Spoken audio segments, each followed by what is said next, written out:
సెలయేళ్ళు ఇవన్నీ కలిసి హృషికేశం హరిద్వార గుండా వస్తాయి.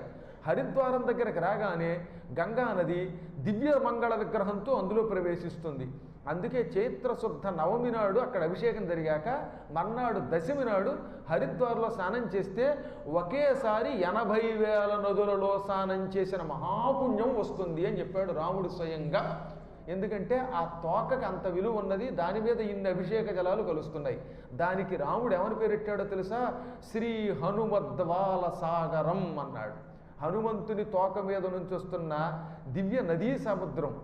ఆ సముద్రం ఉప్పు నీరు, కానీ ఇది మాత్రం అలా కాదు, పూర్తిగా మంచినీరు, మధుర జలం అన్నమాట.